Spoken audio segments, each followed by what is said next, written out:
तो गाइज आज का हमारा टॉपिक है, अगर हमसे कोई गलती हो जाती है तो क्या हमें अपनी गलती के लिए दूसरों से बहस करनी चाहिए या हमें अपनी गलती को स्वीकार करना चाहिए।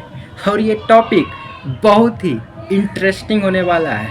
तो वीडियो की शुरुआत एक मज़ेदार स्टोरी से करते हैं। ये स्टोरी है एक लड़के की जो अमेरिका में रहता था। वो लड़का ऑलमोस्ट 18-19 साल का था और उसका घर भी बहुत ही सुंदर था।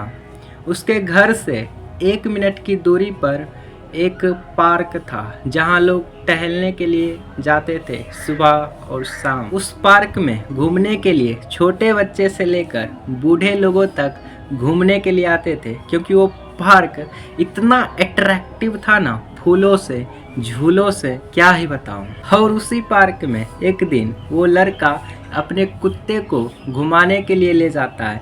हालांकि वो रोज अपने कुत्ते को ले जाता था, लेकिन उस दिन की स्टोरी बहुत ही स्पेशल है।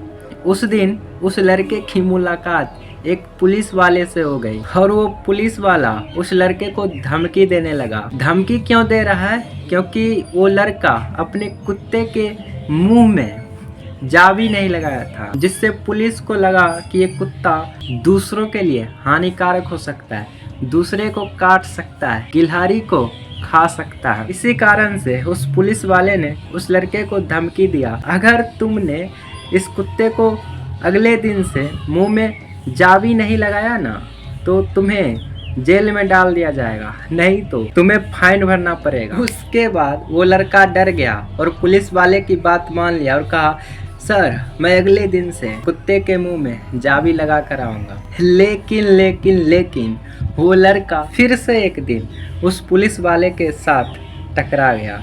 इस बार पार्क में नहीं, वो एक पहाड़ी पे जाके टकराया। उस दिन भी वो लड़का कुत्ते के मुंह में जावी नहीं लगाया था, और वो जावी इसलिए नहीं लगाया क्योंकि उसने अपने मन में सोचा, आज तो पुलिस वाले मुझसे नहीं मिलेंगे। और जब पुलिस वाले ने ये सब देख लिया तब उस लड़के ने बहुत ही चालाकी से उस पुलिस वाले के डांटने से पहले उसने अपनी गलती स्वीकार कर लिया और कहने लगा, सर मुझसे गलती हो गई, मुझे जेल में डाल दो, मैं दोषी हूँ आपका। और इस बार उस पुलिस वाले ने उस लड़के पे गुस्सा नहीं किया, उस पे दया दिखाई और कहा, जाओ तुम भी इंसान हो, तुम्हारा भी मन करता होगा तुम्हें अपने कुत्तों को खाली मुंह घुमाने का, और कभी कभी मेरा भी मन करता है, लेकिन मैं कानून के खिलाफ तो नहीं जा सकता, जाओ घुमाओ, लेकिन अगले दिन से इसके मुंह में जावी जरूर लगाना। लेकिन वो लड़का कहता है,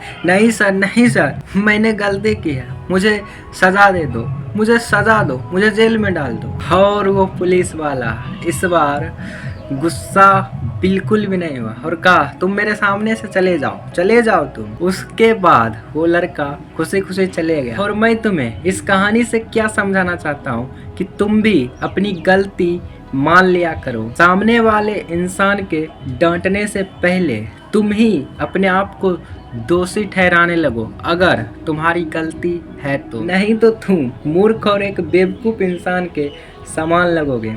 और हर एक मूर्ख और बेवकूफ़ इंसान अपनी गलती होते हुए भी बहस करता है। और मैं तुम्हें एक रियल लाइफ एग्जांपल दूं, अगर तुम कहीं रास्ते में जा रहे हो किसी बाइक वगैरह या किसी गाड़ी से, अगर तुम बाय चांस किसी को धक्का मार देते हो तो तुम्हारी गलती ना होते हुए भी तुम्हें ही गलती ठहराया जाएगा। ऐसे सिचुएशन में तुम्हें अपनी ही गलती माननी चाहिए और वहाँ से फटाफट निकल जाना चाहिए, नहीं तो पता है ना रास्ता में क्या होता है, मार के तुमको देगा कुचुम्बर निकाल। इसलिए मूर्खों की तरह मत सोचो, जहाँ अपनी गलती हो वहाँ मानो। और कभी कभी ऐसे सिचुएशन आता है जहाँ अपनी गलती ना होते हुए भी हमें अपनी ही गलती माननी पड़ती है, तो इस बात को भी ध्यान में रखो। और बात रही जहाँ तक दूसरों से बहस करने की, तो ब्रदर तुम कभी भी किसी दूसरे इंसान से बहस से जीत ही नहीं सकते। इसलिए अगर तुम्हारी गलती है तो चुपचाप अपनी गलती मान लो और अपनी लाइफ में खुश रहो। इससे सामने वाला इंसान के प्रति तुम्हारा एक अच्छा इंप्रेशन जाएगा और तुम्हारी गलती होते हुए भी तुम्हें अच्छा समझा जाएगा। तो इस वीडियो के माध्यम से मैं तुम्हें यही समझाना चाह रहा था, तुम इस दुनिया में किसी भी इंसान से बहस से जीत ही नहीं सकते। अगर तुम्हारी गलती है तो तुम चुपचाप वहाँ अपनी गलती मानो और वहाँ से बात को ख़त्म करो। तो मिलता हूँ अगली वीडियो में। थैंक्स।